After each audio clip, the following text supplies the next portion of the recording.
In the past few weeks, I've noticed a very strong trend on YouTube talking about shocking theories related to the series Squid Game. People are saying that the games in the show were not just the imagination of the show's creator, but actually reflect a painful reality and a harsh social situation that thousands of people experienced in South Korea. So, I decided to do my own research to find out if the story of the show was truly inspired by the real-life tragedy of the brothers' home, or if it was just an exaggeration by content creators. But before we answer that question, let's first understand the real story behind the brothers' home, which some have linked to the Squid Game series. Hello again. Today we're going to talk about one of the strangest stories I've ever heard in history. I looked it up online and found that the story is actually real. And I was completely shocked because it's one of the most horrifying crimes against humanity. And what's even more shocking is that the Korean government itself was behind it. Yes, this is true. The incident is even documented on Wikipedia. The story began in the 1960s, specifically in 1960 when the brothers' home was founded. It was supposed to be a rehabilitation center for homeless people to help them start a new life and reintegrate into society. But the truth was completely different. It was a terrifying nightmare for many people. When South Korea won the bid to host the Asian Games in 1986 and the Olympics in 1988, the government decided to clean up the streets from homeless people by any means necessary to present a modern image of the country. That's when the real problem started. Military dictator Chun Do-hwan decided to erase the homeless completely from existence. Imagine that. A man in power deciding to make people disappear just to improve the country's image. Accordingly, the government supported the brothers' home, so anyone arrested was sent there, even if they weren't homeless. Later, it was discovered that 80% of the people imprisoned there were not homeless at all. They had families, they had homes, they had jobs. Just imagine the level of injustice and how the law was ignored at that time. Imagine walking down the street one day and suddenly you find yourself in a closed detention center with no way to contact anyone. You are cut off from the entire world.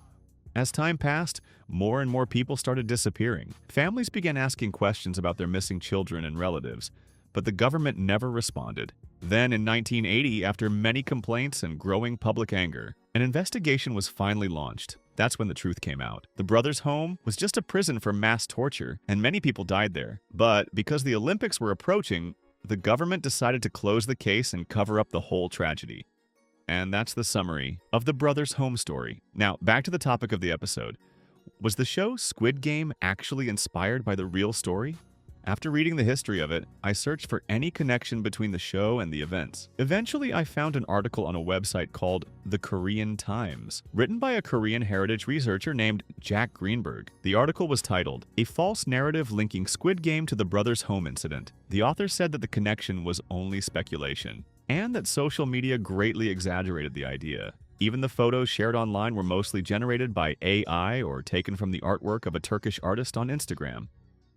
I immediately went to that artist's profile, and I did find some designs that resembled the game set in the series. The writer also pointed out a big difference between the true story and the Squid Game plot. In the show, the players chose to participate and had the right to quit at any time. But in the real-life brothers' home, the people imprisoned had no choice at all. They were forced to stay and had no way out. The website also included an interview with the creator of Squid Game, where he said he was inspired by modern-day social issues and class inequality. He wanted to show how poverty and debt push people to fight for survival. But personally, even if there's no official statement, I strongly believe the show was secretly trying to send a message and reopen the file on one of Korea's darkest crimes. And here's why I think that. When comparing the show to the brothers' home case, I noticed several similarities. First, the location. In the series, the game arena was completely isolated from the outside world, just like the brothers' home. Second, the clothing. The participants in the show wore uniforms that looked very similar to those worn by real-life prisoners.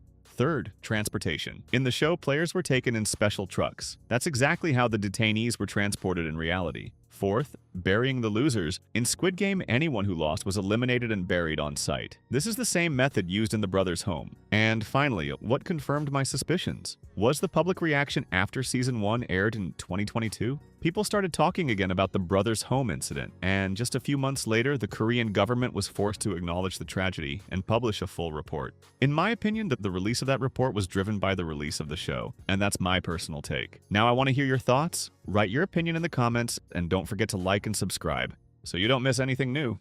Goodbye.